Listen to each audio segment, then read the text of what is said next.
Hello and welcome to the Success Showcase. I'm your host, Eric Lopkin from the Modern Observer Group. And with me, as always, is Chip Janiszewski from the Happiness and Success GPS. Chip, how you doing this week? Doing great. How about you, Eric? Doing fantastic. We're getting into the holiday season. Yeah, Christmas 2 weeks from tomorrow. Yeah, get their stuff. It's crazy. And wrapping up the year. So a few weeks ago, we talked about business plans. And when we did, we very briefly mentioned a type of plan called the lean business plan that the Small Business Association has templates for. Well, this business plan is based on the book, The Lean Startup. So we figured for this episode of the Success Showcase Book Club, we're going to go through the Lean Startup, talk about its concepts, and see where people can apply them. Yeah, it actually came from lean manufacturing to begin with. And whereas lean manufacturing has things such as smaller batch sizes and this and that, whatever, what this does is it teaches you how to start up a business, monitoring things with smaller batches and acting a whole lot quicker, smaller steps and so on and so forth, instead of taking a long time to plan and then taking a long time to do things and so on and so forth. It's a really, really good approach. And it guides you through this because it is a lot of work and it is a lot of instant action and so on and so forth, but in an organized fashion. So I really enjoyed reading this. And you had mentioned that you read it like 6-7 years ago when it first came out, and to prepare for this, you went back to it, and you said you didn't realize it until now. You actually started a business using that philosophy without even knowing it.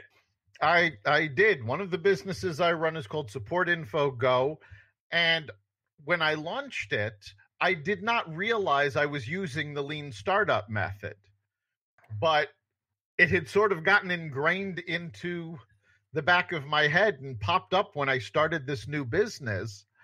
And it really was the best way for this particular business to start, because we were able to jump in and literally go from concept to launch in 6 weeks. So we're talking very, very tight timetable. And one of the things that people might misunderstand is, Lean Startup talks about doing all this without all the excessive planning. But that doesn't mean that you're just jumping in and doing it. There's still a lot of work in the background that goes on. The difference is how you're doing it and what you're aiming at. Because in a traditional business, what you're aiming at is that profit goal. And for a startup, that profit goal is pretty far down the line. In a lean startup, you're jumping in, and what you're doing is experimenting with your product or service.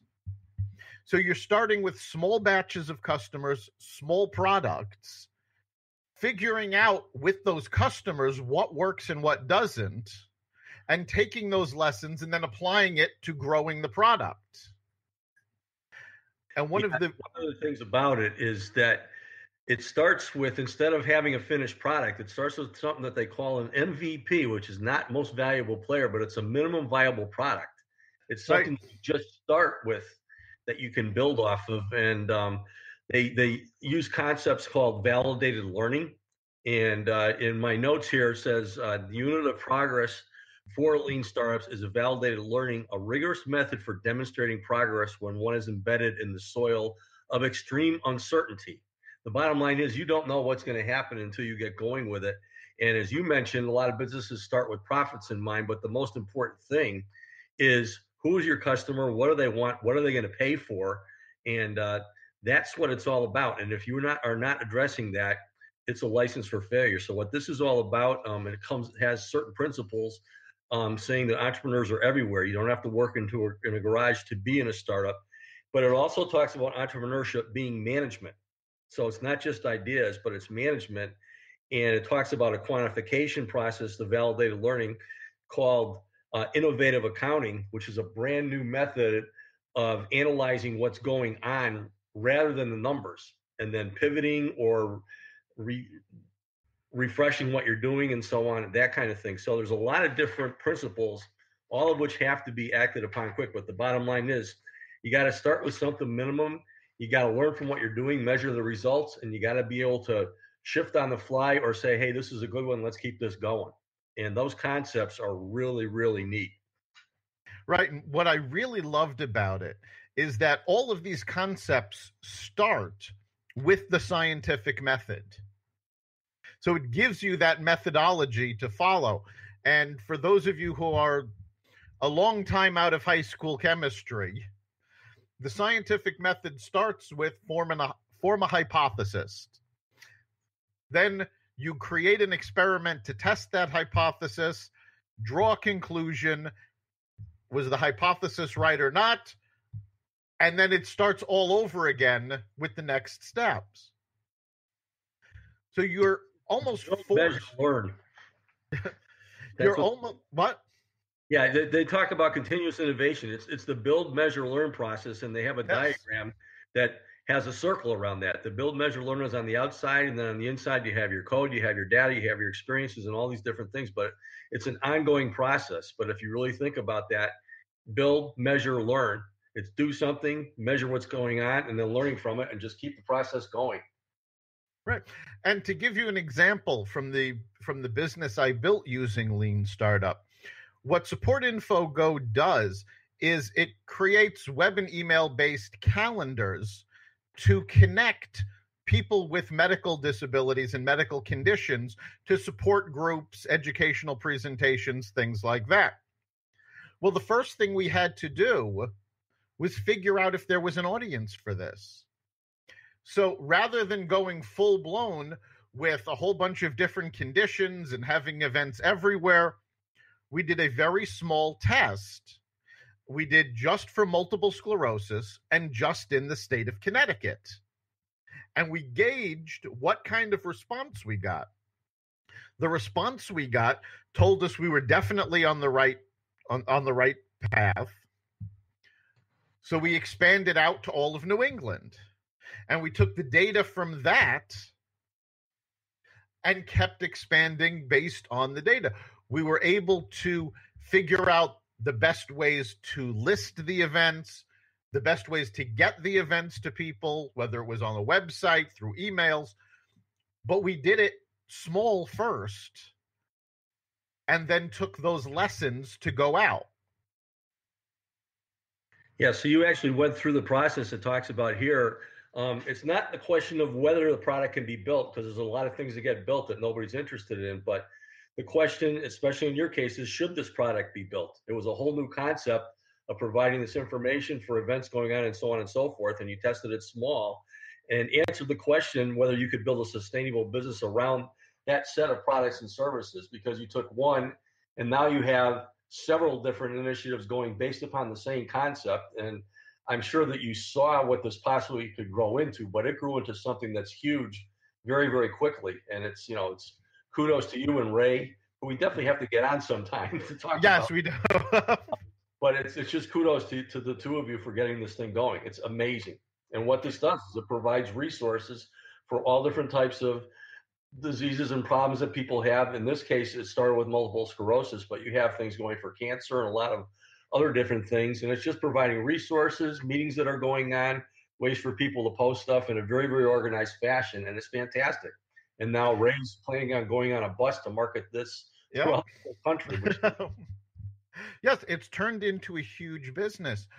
But using the Lean Startup method gave us a huge advantage in that because we started it small, we didn't need so many resources up front.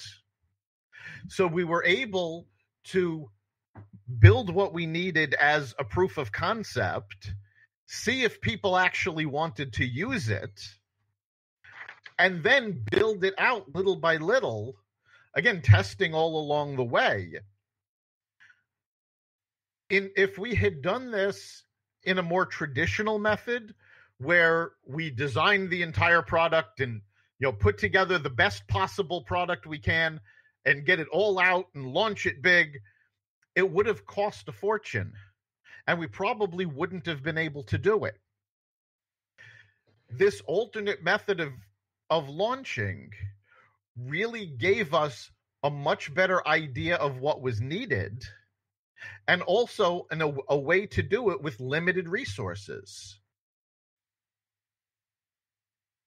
Yeah, so taking a look at this, I mean, if you're building a business, it normally does start out with a vision and then a strategy to build something and then the product. But what this talks about, it's understanding what aspects of the products and strategies are functioning well, which are failing. It's going through the learning curve in the middle. So if you take a look at a triangle going from the bottom, which is the vision, and then the strategy, and then the product, that's basically the way most businesses work. However, when you do the strategy and you're doing the learning thing and seeing how things are working or not, if they're working well, great, move ahead. If they're not, you have to do something called a pivot, which is getting together with the meeting and figuring out what you need to change to make this thing work. And once you get to the final product, then you just optimize it and make it work. And the book talks about delivery methods and so on and so forth, and analyzing things as far as what's the best way to reach your clients. And one of the things it talks about is using your clients' feedback to do that. But it's a constant learning process. So there's a quote here that says, if the fundamental goal of entrepreneurship is to engage in organization building under conditions of extreme uncertainty, its most vital function is learning. Right. And it's so important to get that information, because when you're starting with your idea, you're starting in a vacuum. And Eric Ries, who's the author of the book, gives a fantastic example in his own business that he was working on called InView. Now, InView had developed this avatar-based instant messaging system where you could create a little 3D image that was representative of you. You could outfit it, you could get it little items, and then you could go talk to people. Well, their idea was that this would be a way for people to talk with their friends. When they started putting customers on, they found out their customers didn't want to use it to talk to their friends. They liked the product, but they thought it was a great way to meet new people rather than talk to folks they already knew. So instead of an add-on to an instant messenger that you would just talk to your friends and have this little 3D interface, they ended up building more of a community where people could meet for the first time. So the product itself needed to pivot and they had to make changes to it, but the purpose of the product was completely different from what they thought they were building. Yeah, and that's where the learning experience and, everything that you're doing is an experiment. And so the learning experience and quantifying is so important. Actually at the end of the book, it talks about the paid engine of growth. And it says, moving away from sustainable organic growth, Ries explains that the paying component, this final engine, is entirely reliant on spending money to gain customers. And the two ways of doing this is to, number one, ensure that each customer generates more revenue, like you talked about, customers bringing in others, wanting to meet other people. And also, or if you're not going to be getting a whole lot of new customers, what you need to do is reduce the cost of gaining a new customer. So the bottom line is what they were talking about was what they thought this people were going to do as far as the way they like it. And it was actually 180-degree difference, as you explained. They wanted to meet new people rather than hang out with the people they know.